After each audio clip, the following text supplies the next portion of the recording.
Hey class, welcome back. A couple announcements before we get started into the female reproductive system. Today is number one, we are going to have your fourth test on Monday the 20th, and it will cover the endocrine system, the reproductive system, and chapter 21, the fluid and electrolyte balance. Okay, so be expecting that. There's a review sheet up on D2L right now, so you can begin reviewing for that. And it will be in Connect, and it'll be just same exact type of situation as last time.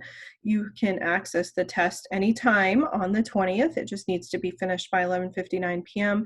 and there will be a time limit. I don't know the exact time limit. I'm not sure at this point what I'm going to set that at, but it will let you know when you begin taking the test. So when you're ready, sit down and block out a period of time so that you know you can get the exam done, because once you start it, the time starts and you need to finish it within probably 50 to 60 minutes, but you'll know what that is when you log in. Okay. Also, I think some of you are going straight to YouTube and watching this as opposed to going through D2L, and that's totally fine. Just let me know that you're doing that, and so I know that you're still participating and I'm not marking you absent for that particular class period, okay? Again, anytime you have any questions, just let me know. All right, so test coming up. One other thing that I wanted to show you is there's a couple of videos that I'm going to have you guys watch that I cannot link to D2L, but you can get to them through Connect, okay? So jot this down. I want you to go into Connect, and over here at the bottom where it has resources, you can go into AP Revealed. And once that pulls up, you can select the module, reproductive, and then go over here to this little play button and it'll show you a list of videos. Okay, so the first one, since we talked about the male reproductive system last time, I would like you to watch is the male reproductive system overview. Okay, so you'll just click on that, and I'm not going to play it for you, but you can come over here and begin that video. I'm going to also have you guys watch the female reproductive system overview and also the breast cancer, kind of a clinical application. You are welcome to watch all of these. Maybe you know someone that has or has had prostate cancer and you're interested in that, or maybe you're just interested in cancer.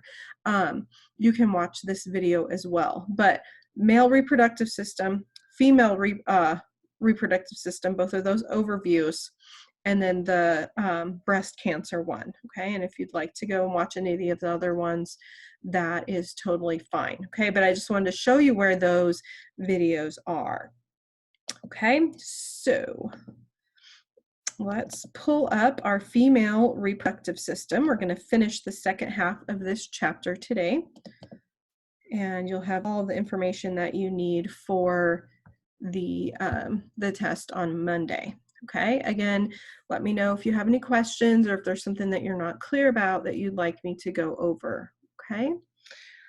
All right, so female reproductive system. It's gonna have a few more functions than the male reproductive system, okay? So physiology, okay, the functions, we need to know that for both male and female, and then the anatomy, the parts of the systems, need to know that as well for the test, okay? So female reproductive tract has a few more jobs than the male. Males was to produce the gametes, the sperm, transport them, and then also produce the male hormones.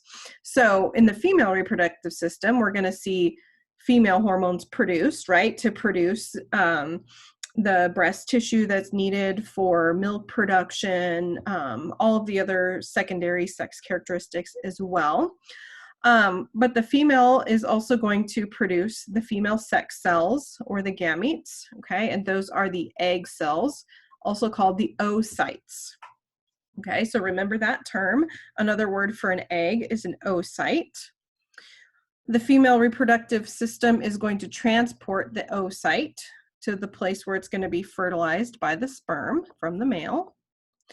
And then once that egg is going to be fertilized, it turns into a zygote and then onto a developing embryo and fetus. And so the uterus is going to provide a nice place for that developing offspring to grow. And then that offspring has to be expelled from mom and delivered to the outside of the body. So those are 5 different functions that the female reproductive system is going to have. One thing that you'll need to remember is that, remember the male gonad? Do you remember which one that was? The testes, okay? The female gonad, or the female sex organs, are going to be the ovaries, okay? So not the uterus, okay? Not the vagina, not any of those other structures, but the female sex organ, primary sex organ, is going to be the ovaries, okay? And then everything else is going to be secondary or accessory organs, okay? So make sure you know the primary for both male and female, and then also the secondary or accessory organs, and which ones are internal and which ones are external, and we'll go over that for the female. We talked about with the male last time. Okay, so I'm going to go through here and just pronounce these names, and then I want you to stop the video and look these over, maybe on your screen or in your textbook, and kind of familiarize yourself with where these structures are. Okay, so up here would sit the kidney, okay, and then the ureter coming down on the back side of here and filling the bladder, and that will empty out through the urethra, okay, urinary system right there. Large intestine, that's cut away here, rectum, anus there, okay? Now we have the ovary, sits right here. There's another one because this is a cutaway view. There's 2 ovaries, but there's one here. And then it appears here that these are attached, but they're not, and we'll see that a little closer later. But these little finger-like projections are called fimbriae. And this little funnel area is called an infundibulum, which we'll see a little bit later. Here's the uterine tube or the fallopian tube. Here is the uterus. So the uterus sits kind of right on top of and behind the bladder. The pubic symphysis, that is basically some connective tissue that holds the front of the pelvis together. Let's see, external structures here, the clitoris, parts of the labia, and then the vaginal orifice would be the opening of the vagina. This is the vagina here. Let's see, the cervix is this structure here, and then the fornix is basically a cavity up here that extends over to the over through the connects the basically the end of the vagina here. Okay, so stop the video, take a few minutes and orient yourself here, and look over the structures and try to memorize where they are. And then you can start the video back up and we will talk about some of these structures. Okay, the ovaries, the primary sex organ of the female, there are 2 of them, and they are solid structures. Okay, they're not little pouches or anything like that. They're solid structures, and they sit basically one on each side of the pelvis, okay, in the pelvic cavity, and we'll see how those sit there here in a minute. And there's going to be several ligament or connective tissue pieces that are going to hold the ovaries in place. Okay, so now we're just looking at, everything else has been removed, obviously. We're looking at the female pelvis, the uterus, okay, and then the fallopian tubes here, or the uterine tubes. And you can see that the ovary is not necessarily connected to or touching the fallopian tube, okay? The only thing that's holding the ovary in place are some of these ligaments. There's a suspensory ligament here. There's one here that we can't see. And then there's going to be the ovarian ligament here that's going to kind of hold all of this in place. And there's a round ligament that holds the uterus in place and attaches it to the pelvic wall. And then there's some broad ligaments here as well that are going to hold the tube and the ovary, and also all of those structures hold them in place. Okay, so the ovaries and the uterus are held in place by ligaments, several different types of ligaments. And one thing that I want you guys to notice is that the ovary is completely detached from the uterus. It's not, or from the fimbria or the tube. Okay. Also during fetal development, the ovaries descend as well, sort of like the male testes, only the ovaries stay inside of the pelvis and they end up in their location here in the pelvic wall. Okay, so ovary structure is going to have a medulla and a cortex, kind of like we saw with the kidneys and the adrenal glands.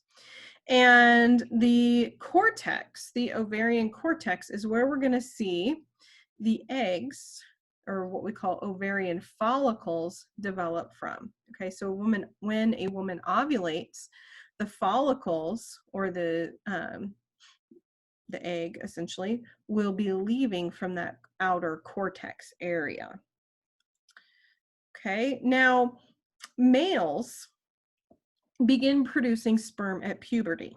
Okay, and they can produce sperm all throughout their lifetime, assuming they have the proper hormone levels. Okay, so a male, once they hit puberty, will continue to produce sperm their whole lives.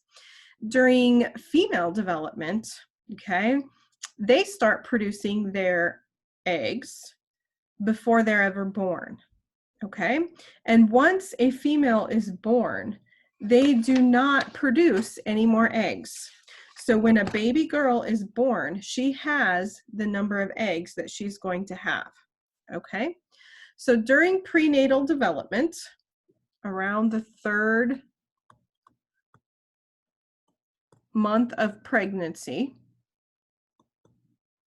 okay, or I should say the 3rd month of prenatal development, the little baby girl will have all of the oogonia that she is gonna, or basically all the eggs that she's gonna have.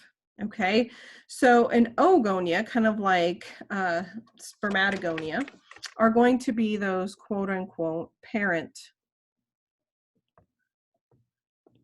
egg cells.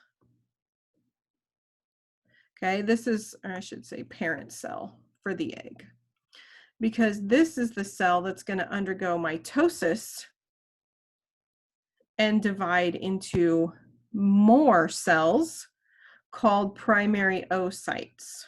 Okay, and if you want to look at this diagram, it's on page 843 of your textbook. We'll be coming back to that as well. So we had a similar diagram for the male spermatogenesis, and we'll kind of walk through how the eggs and eventually the zygote is going to be formed. Okay, so the parent oogonia divides and will develop what's called a primary oocyte. Okay, this is going to be the genetic material. It's going to have those 23 chromosomes from mom. Okay, each primary oocyte, or each egg, is then going to be surrounded by epithelial cells called follicular cells. Okay, so oocytes and follicles can be kind of confusing. Okay, so a primary oocyte is going to be the egg with 23 chromosomes, and a follicle, so this is going to be the oocyte. A follicle is going to be a structure that includes the oocyte and these follicular cells that surround it. Okay, so it's like the egg plus some extra stuff. Okay, so the follicle is that whole structure, the egg plus the follicular cells. Okay, so try to keep that in mind, because when we get to talking about ovulation and development of the follicles and things like that, it's going to be very important to remember that the oocyte is the egg. It's just going to have the genetic material, the 23 chromosomes inside of it, and then the follicle is going to be the egg plus those extra cells. Okay. Let's see. Early in fetal development, okay, the process of meiosis begins, but then it stops and it doesn't start again until puberty. Okay, so let me jump here really quick. This process stops. Okay, meiosis with a male begins and then it continues all the way until until the sperm are produced. Okay, but with a female, this process stops until that particular cell is getting ready to be moved next in line to do ovulation. Okay, so this process is going to stop.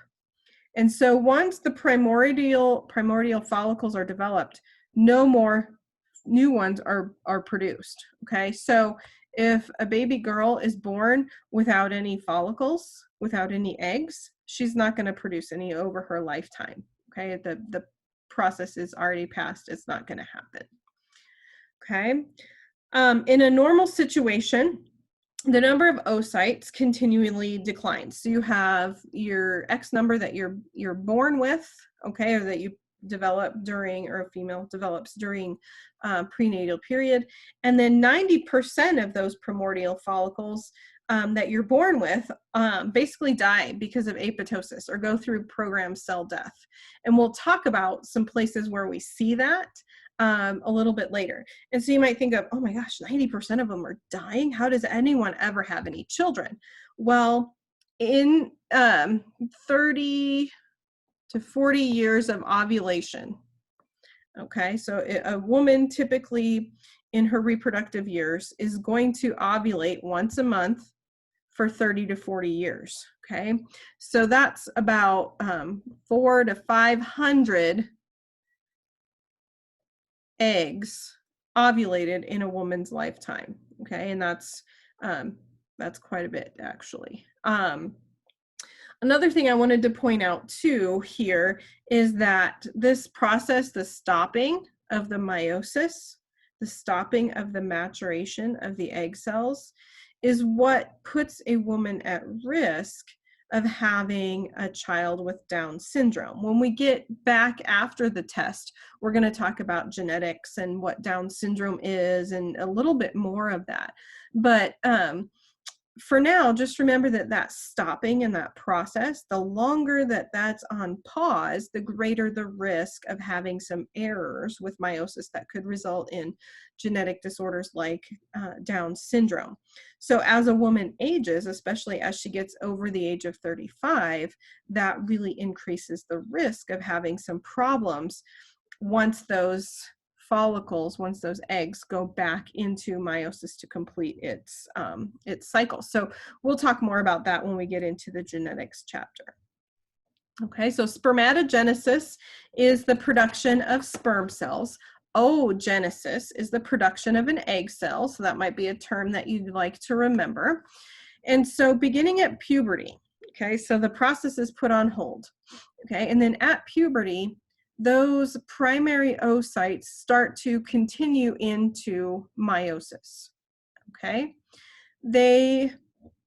and I think it might be helpful for you to turn to page 843 while I'm talking through this. And actually, I'm going to just go there myself.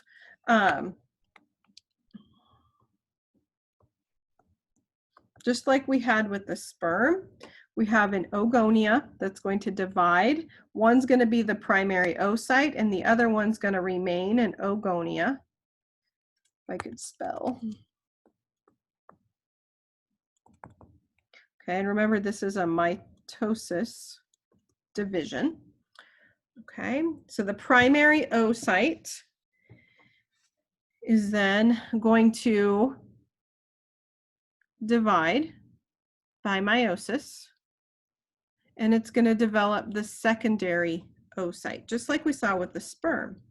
However, remember 90% of them are going to degenerate, okay? We need lots of sperm, right? Because many of them die on the way to fertilization, okay? And we'll see that again after we get back from the test.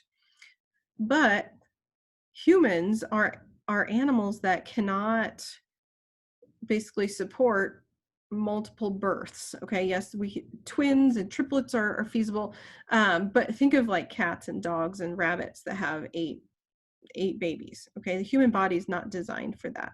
So we're designed to have, basically in most situations, one egg at a time. Okay, and of course there's exceptions.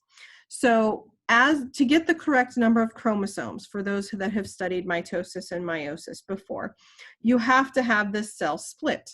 Okay, well, this first cell split, well, this cell is going to basically degenerate.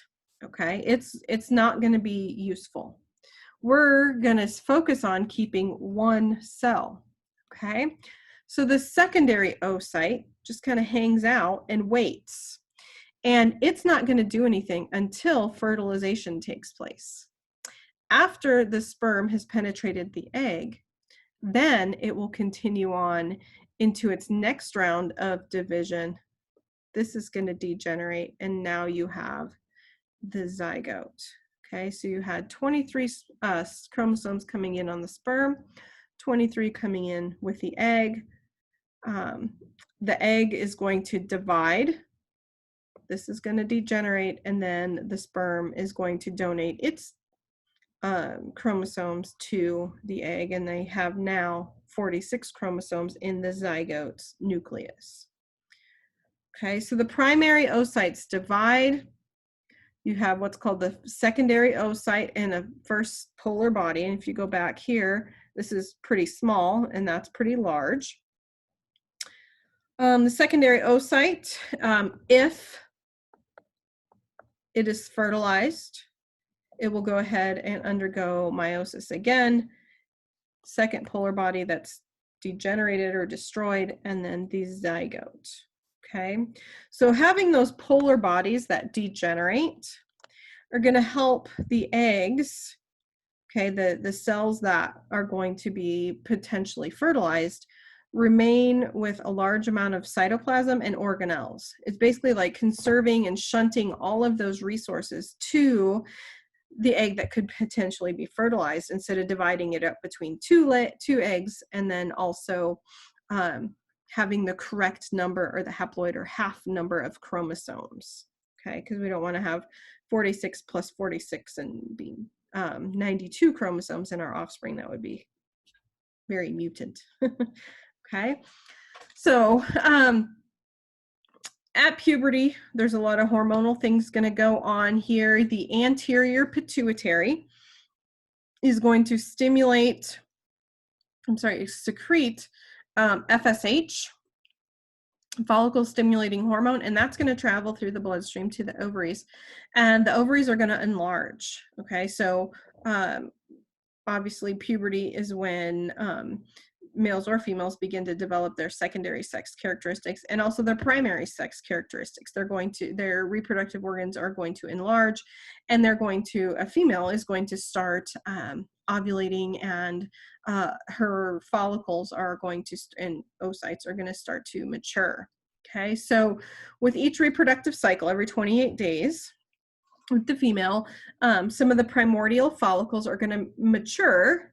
Okay, they're going to continue to develop into primary follicles. Okay, so let me show you this here. Here's a primordial follicle. Okay, and it is going to mature up into the point of ovulation. And that's kind of the process that we're going to talk about here as well. As that follicle is maturing, okay, the oocyte, remember the follicle is the egg, or the oocyte plus extra cells, okay?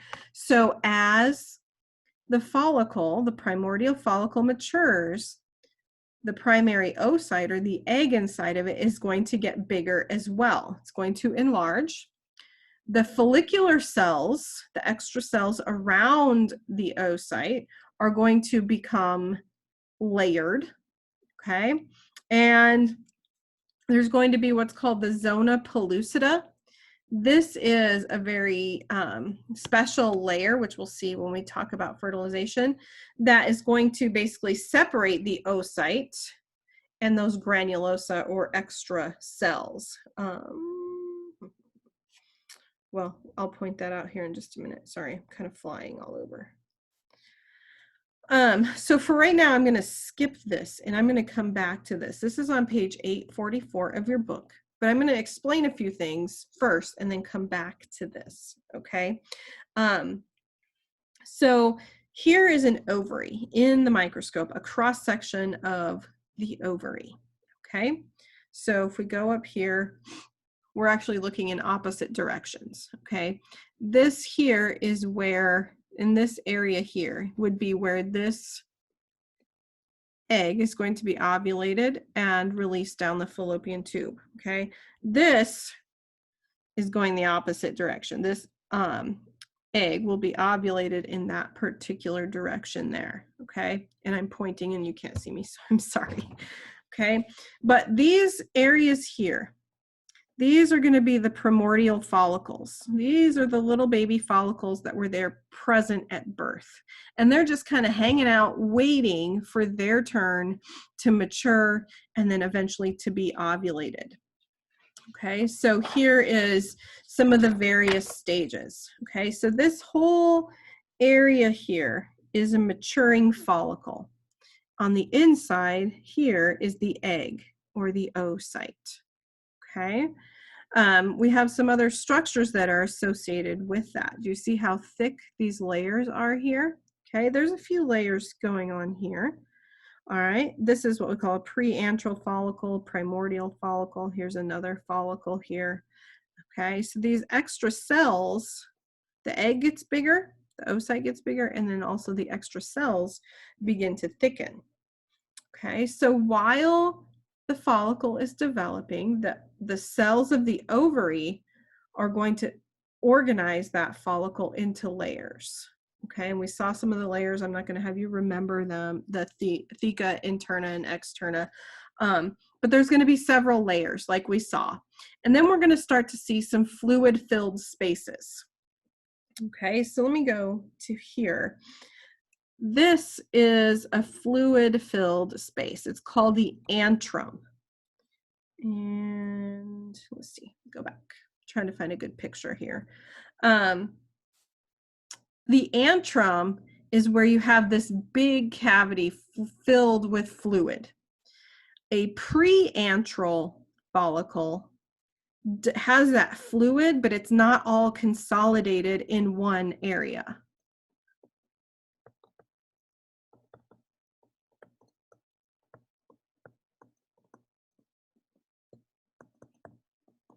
Okay, so it's kind of that middle stage where all the fluid hasn't come together and become that antrum. Okay, within about 60 to 75 days, a preantral follicle will develop into an antral follicle. And then about 15 more days, the antral follicle will mature into what's called a Graafian follicle, a mature antral follicle, or a pre-ovulatory follicle. This is the follicle that's going to be ovulated. Okay, it's completely mature and it's ready to be released by the ovary. Okay, so this is what a mature follicle would look like. They're about 3/4 of an inch in diameter. And one of the bullet points here just a minute ago noted that the oocyte, the secondary oocyte, is going to be pushed towards one end of the cell. So this fluid is going to consolidate and basically push outward and push this oocyte over toward the edge of the follicle. And this fluid is actually going to be what helps push out and release the egg for ovulation. Okay, now one other thing I wanted to point out here, the mature antral follicle, this is the one that's getting ready to be ovulated, is going to have some different layers. Okay, so let's take a look at here. This yellow area is the secondary oocyte. It's got its nucleus with the 23 chromosomes in it. And then this white area here, or the cells with the white center here, is called the zona pellucida. It's kind of a protective layer that the sperm are going to have to penetrate. And then here, this area is called the corona radiata. And this structure here, this follicle here is what's going to be released. The corona radiata, the zona pellucida, and the secondary oocyte is what's going to be released when ovulation occurs. Okay, so one thing that's kind of interesting is there may be several follicles, primary follicles, maturing at one time. Remember, 90% of them are going to undergo apoptosis and basically degenerate. Well, usually one dominant follicle will outgrow the others. It will grow faster than the others and kind of dominate, and the others will shrink back and basically disintegrate. Okay, now that's not always what happens, but generally what happens. Okay, and another interesting side note is that it takes about 300 days for a primordial follicle, once it's signaled to begin its maturation process. It takes almost a year, 2 months short of a year, for it to develop into a mature antral or a pre-ovulatory follicle. Okay, so once puberty begins, there's basically a continuous process of in the ovaries of these follicles developing, so that they're with each menstrual cycle is a follicle that's ready to ovulate. Okay, now I feel like we've kind of talked about enough information. We can come back to this previous slide on page 844. And look at this process. Okay, so here's our ovary. This is actually the ligament that's going to attach it to the pelvic wall. Okay, and these are shown very close here, but they're not necessarily always touching. And during ovulation, the fimbria, these little feathers or finger-like structures, may touch here, but usually they're separated a little bit. So at puberty, hormones will kick in. Here's the primordial follicle. A couple of months, the primordial follicle is going to develop into a primary follicle. See how the oocyte has enlarged and the follicular cells have enlarged as well. Another 70 days later, this is going to develop into a preantral follicle. And this preantral follicle basically is starting to develop fluid in these spaces here. Okay, and you can't really see it. It's not quite zoomed in close enough, but there's fluid beginning to develop. And then after another couple of months, the fluid consolidates into the antrum. Okay, this fluid-filled space here. And then another few days after that, the follicle, the mature antral or Graafian follicle, can then be released from the ovary. Okay, and again, that's going to be the corona radiata, the white zona pellucida, and also the secondary oocyte.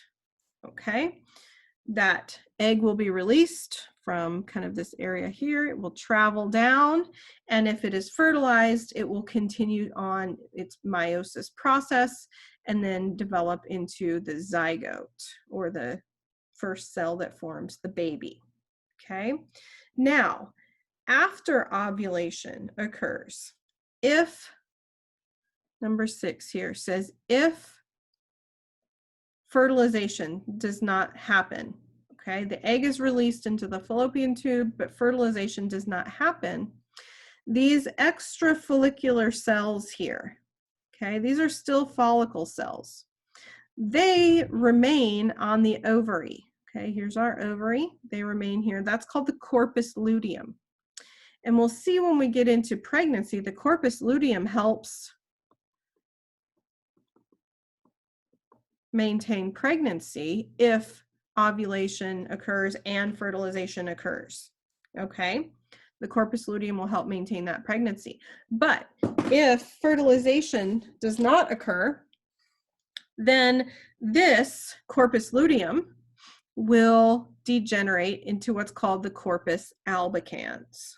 Okay, So this is basically just the degeneration of those extra follicular cells that were not ovulated. And this will kind of degenerate and it'll eventually go away. And then you'll have another follicle ovulate and you'll have another corpus luteum and it'll go away, assuming fertilization does not take place. Okay, so there are a couple of videos that I'm going to put on D2L that I want you guys to watch. One is follicular development and the other one is on ovulation. And so this might be a good time to pause the lecture video and go watch those two videos for credit to help you understand this process a little bit more. I think they'll be a little bit enlightening for you, and this would be a great time to stop and do those. So if you're going to do that and then come back, we will continue on with our lecture.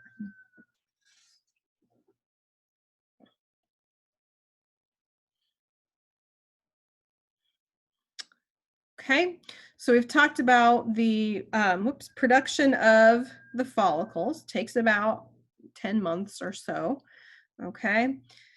And that ovulation process, okay? Ovulation is when the secondary oocyte is released from that mature follicle, okay? It's still gonna have those two layers, the zona pellucida and the corona radiata. Sorry, I'm terrible with my pen.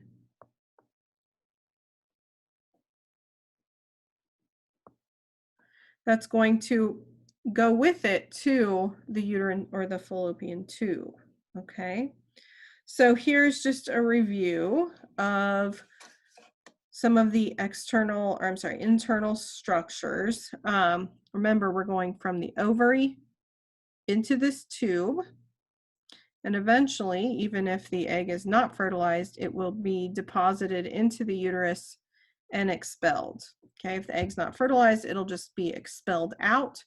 If it is fertilized, it will attach here into the uterus and develop into, hopefully, into a fetus. Okay, here's just another look at that. Here is the ovulated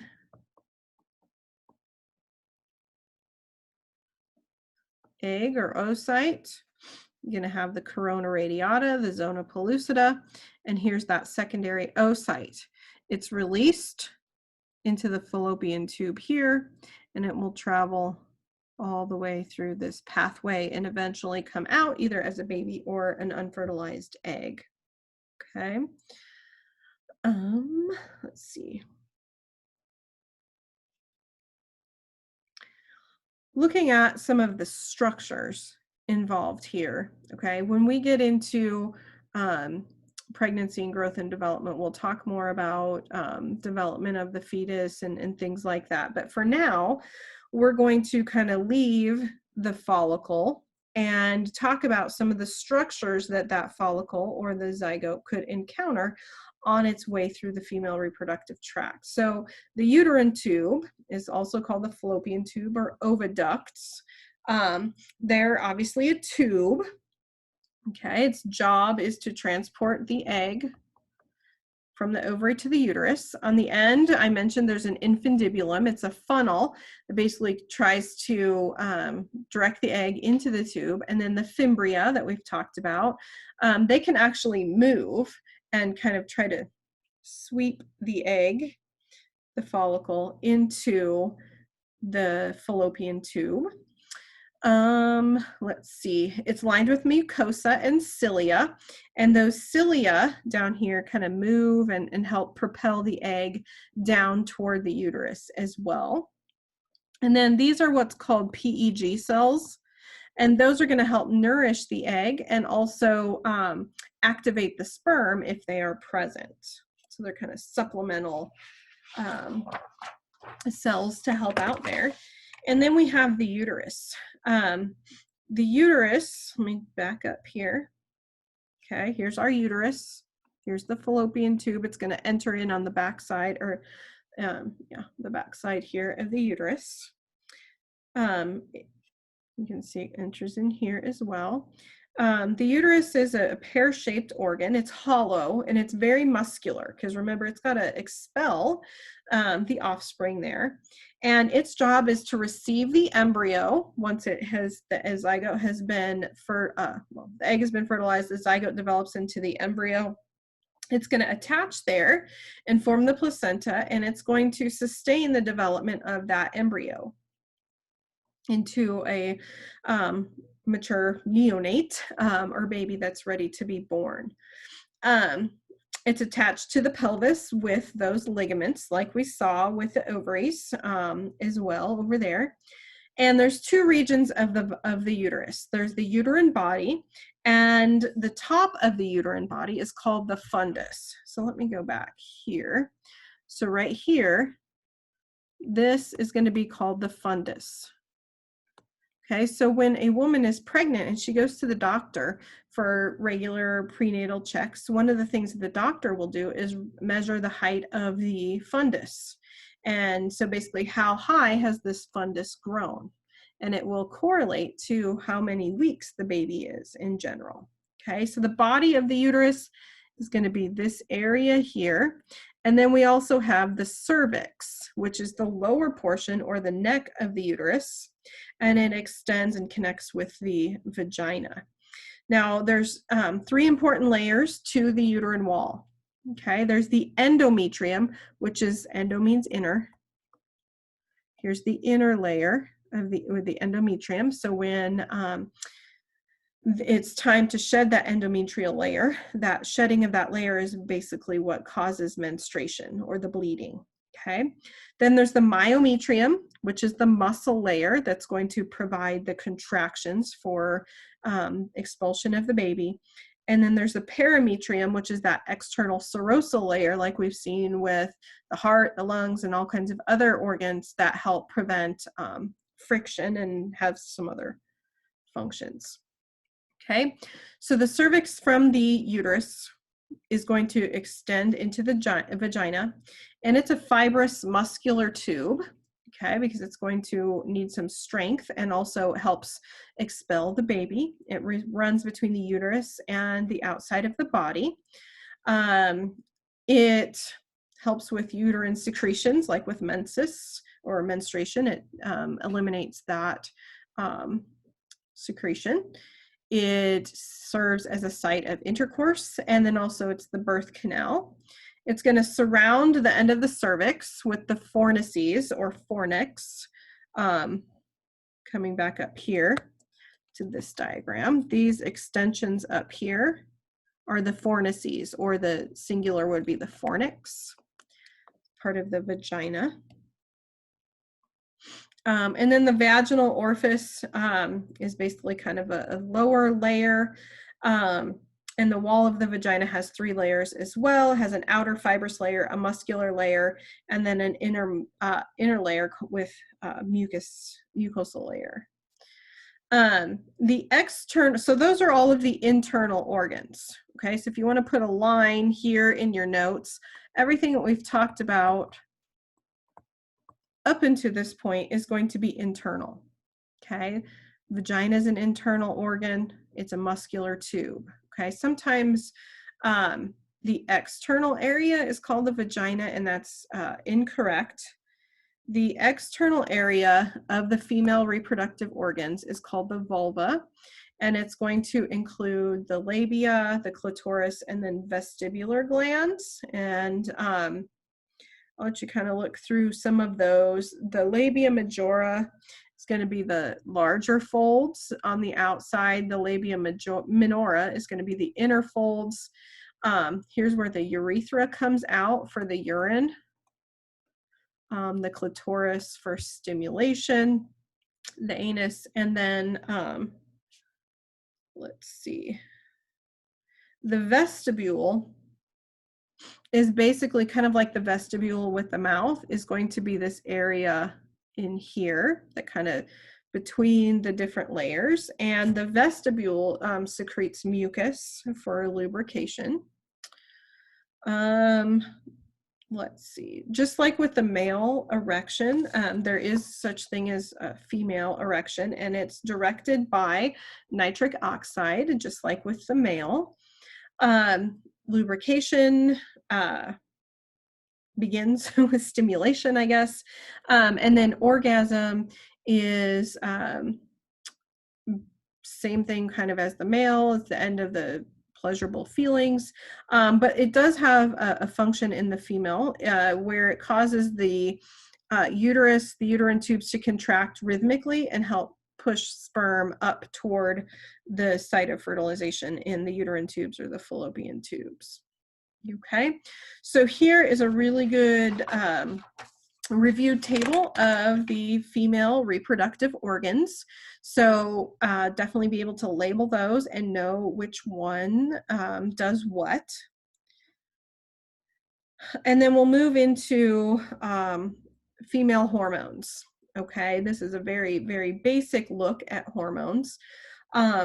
But just like a lot of the other hormones that we've talked about in this chapter and also in chapter 13, the hypothalamus is going to stimulate the anterior pituitary, and then the anterior pituitary is going to then stimulate the ovaries or tell the ovaries what to do.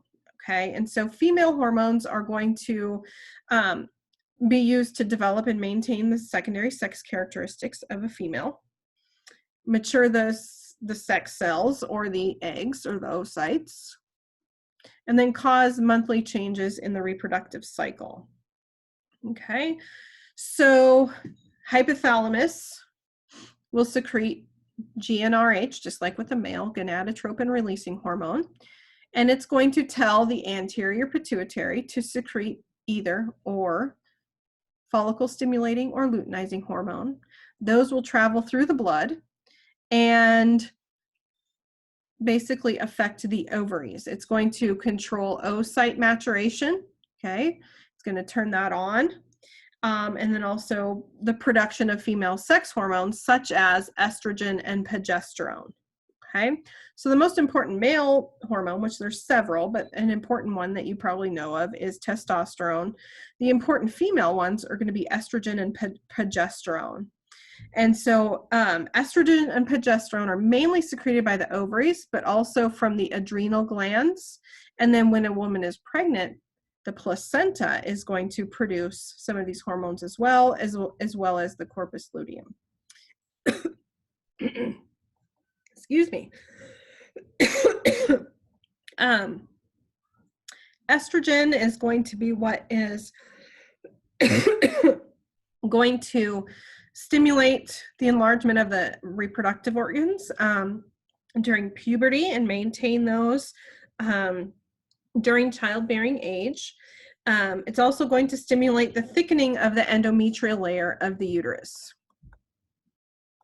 So estrogen is going to build up that endometrial layer so it's ready for the reception of the embryo. If the embryo does not become implanted, then that lining, that endometrium, is shed through the period or the menstruation. Okay. Also, estrogen is going to help develop the mammary glands and the breasts. And then some of the secondary sex characteristics of women would be obviously breast development, but also increased adipose tissue in the breast, thighs, and the behind area. Progesterone is another important hormone. It's going to stimulate the changes in the uterus. So this is, estrogen is going to build up the endometrium, the endometrial layer, and then progesterone is going to kind of drive that cycle. It's going to also affect the mammary glands and help regulate the secretion of gonadotropins like FSH and LH, follicle stimulating and luteinizing hormones. So this just kind of puts it into a visual. Hypothalamus releases gonadotropin releasing hormone, GnRH, to the anterior pituitary. Gonadotropes, can't even spell, FSH and LH are going to be released into the bloodstream, travel to the ovaries. The ovaries are going to then it will stimulate in the ovaries the follicle maturation, ovulation, or whatever needs to go on at that particular time. Ovaries can release estrogen, which cause these effects. And then estrogen is kind of like the negative feedback that slows down the production of these hormones. So that negative feedback situation. So the female reproductive cycle, okay, beginning in puberty, about every 28 days, there is a cycle of hormonal activity that goes on, and it involves changes in the endometrium of the uterus. And if there is not a pregnancy, that endometrius is going to be shed in menstrual bleeding or menses. And it begins around age 13, obviously some younger, some older, and will continue into late 40s, early 50s, somewhere in there. The first period, or the first reproductive cycle, is called menarche. And typically, during these changes, one mature antral follicle is going to be ovulated, and then the remnants of that follicle is the corpus luteum. Okay, we saw that earlier. And then in the absence of fertilization, that corpus luteum basically degenerates or is kind of broken apart and kind of dies basically, or grows smaller, and it becomes the corpus albicans. Let's see.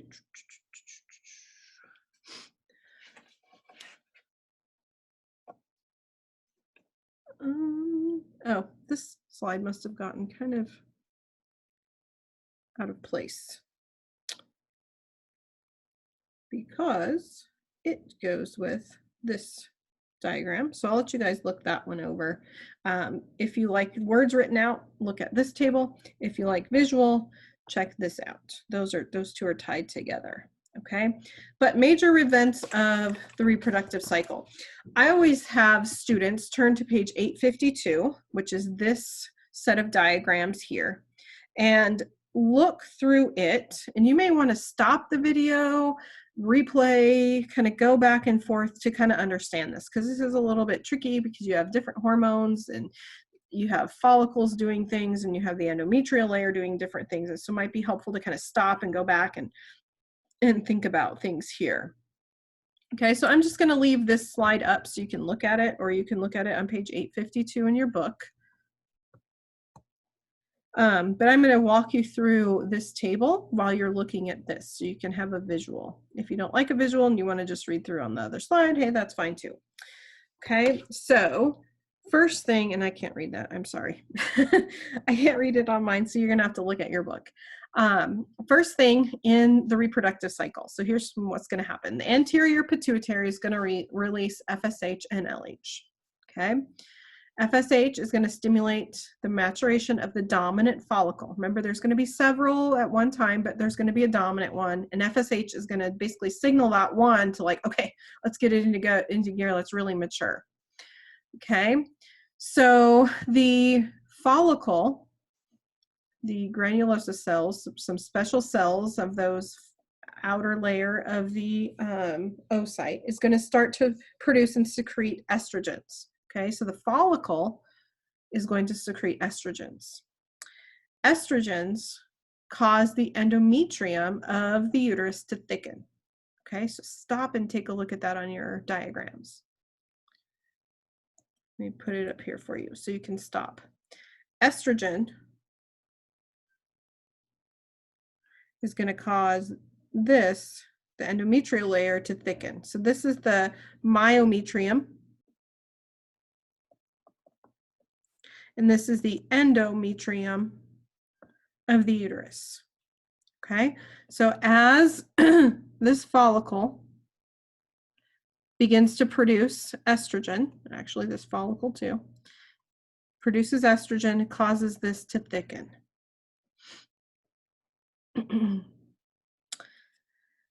The anterior pituitary is going to release a surge of luteinizing hormone.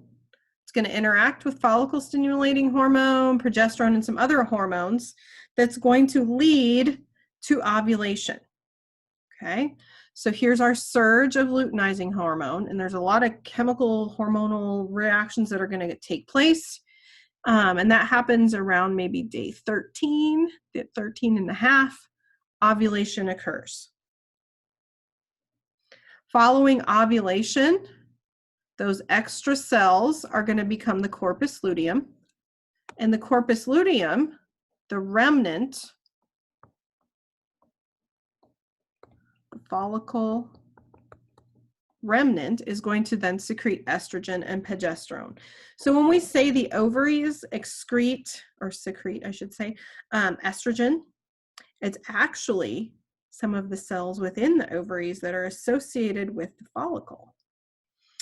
Estrogens are going to continue to stimulate uterine wall development. Okay. Progesterone at the same time, produced by the corpus luteum, is going to cause the endometrial layer to become more glandular and vascular. So stop your video here once you look at this. Progesterone is going to cause this endometrial layer to become more vascular, to develop the blood vessels. Okay, because if baby egg or embryo is coming here, you're going to want to have a lot of blood vessels to develop and support the placenta, which is going to feed and nourish baby. Okay. Estrogen and progesterone inhibit the secretion of FSH and LH from the anterior pituitary. Okay, so these are going to bring these levels back down. Okay, if the oocyte is not fertilized, the corpus luteum is going to degenerate into the corpus albicans and no longer secrete the hormones, estrogen and progesterone.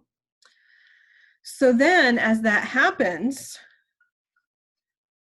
okay, as those hormone levels fall, the blood vessels are going to constrict.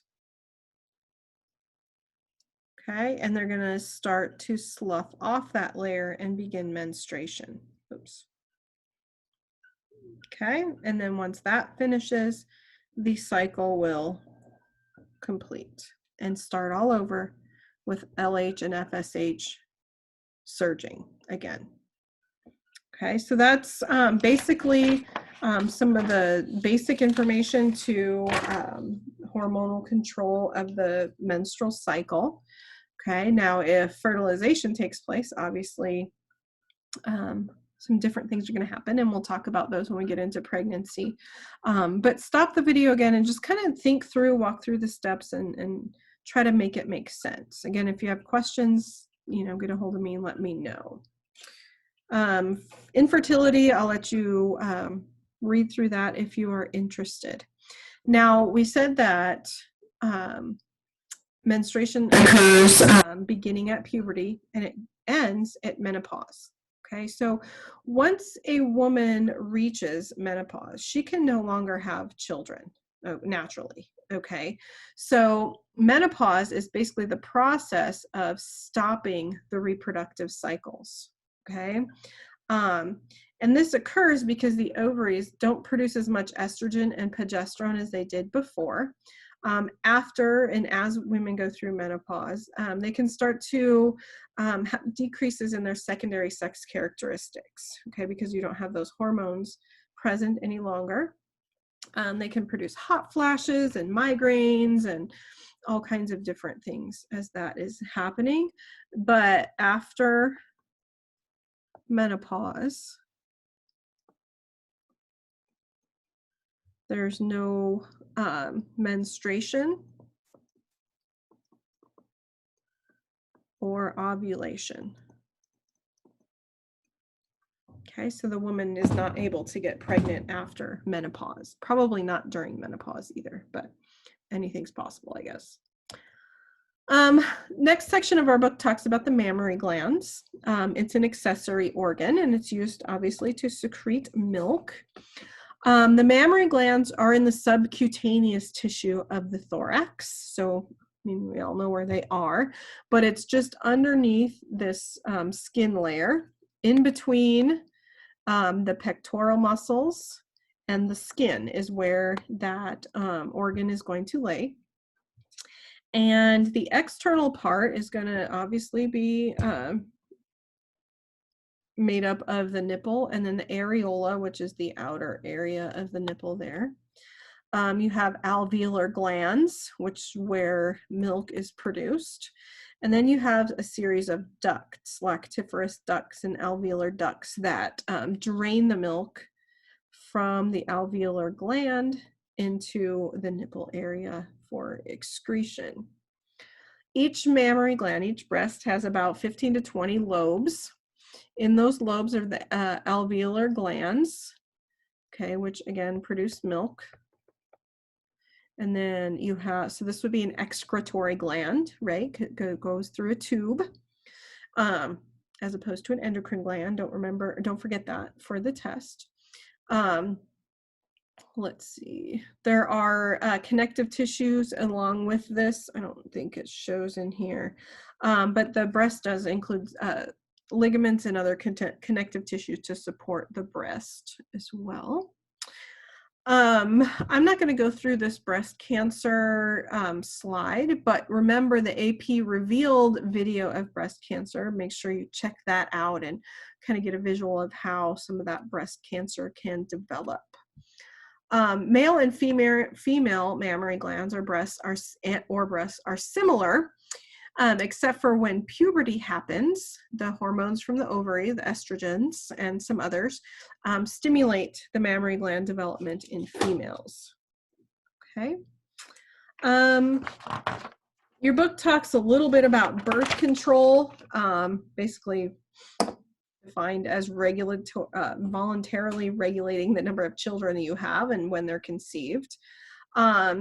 Contraception is basically a birth control procedure that avoids pregnancy. And there's several methods. I'm going to let you just read through some of those.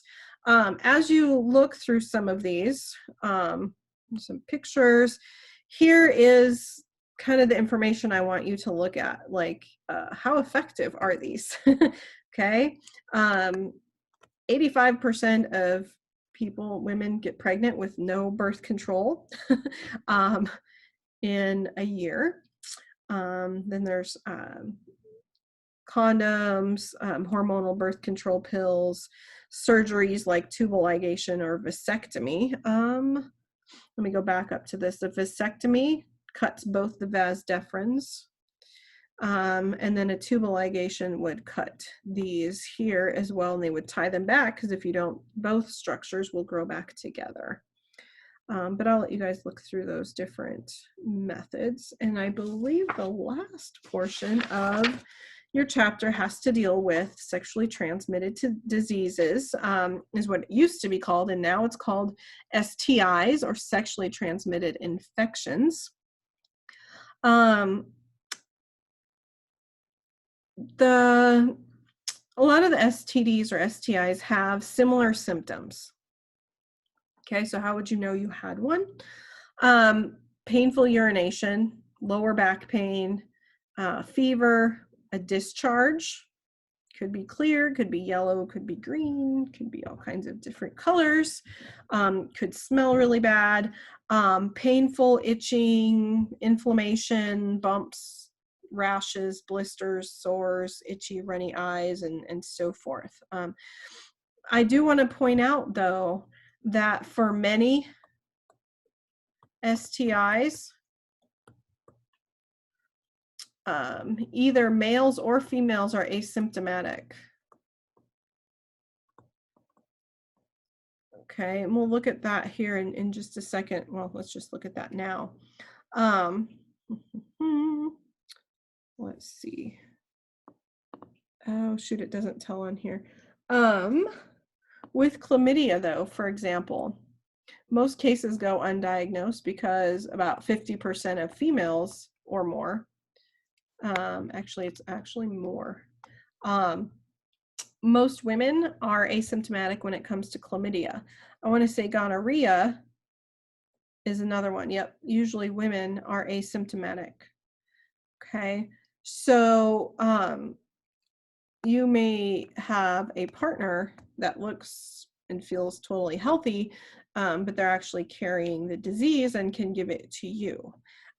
So another thing I wanted to mention too is that a lot of these, especially gonorrhea, are becoming very, very resistant to antibiotics. Okay, so some people are like, oh, I don't care, I'll just go and get an antibiotic. Well, these gonorrhea is getting harder and harder to treat.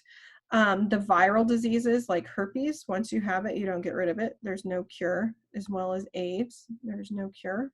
There are treatments for AIDS, but not cures.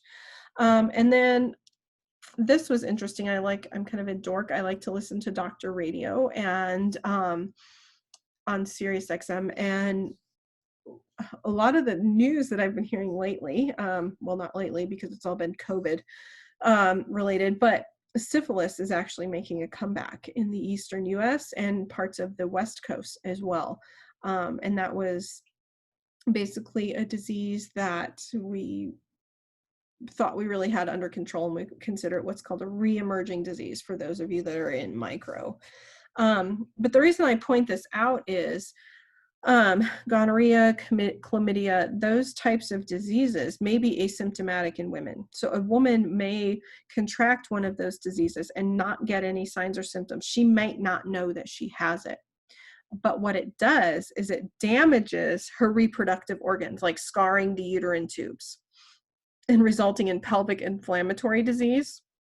And so she may have scarring in her uterine tubes from a gonorrhea or chlamydial infection that she never knew she had. And then years later, when she goes to have children, she is infertile because there can't be passage down her uterine tubes. Okay, so there is a pretty good risk for that, even if you didn't know you had symptoms. Okay, so those are the STIs. That is the end of our reproductive chapter. Again, don't forget, on Monday you'll have a test. There will be a Connect homework as well. I'm not sure if I'll get a lab put up or not, but just be looking if there's one there, obviously do it. Let me know if you have any questions for the test, and we'll get into pregnancy and development a week from now. So have a good weekend. Good luck on your test, and we will be in touch.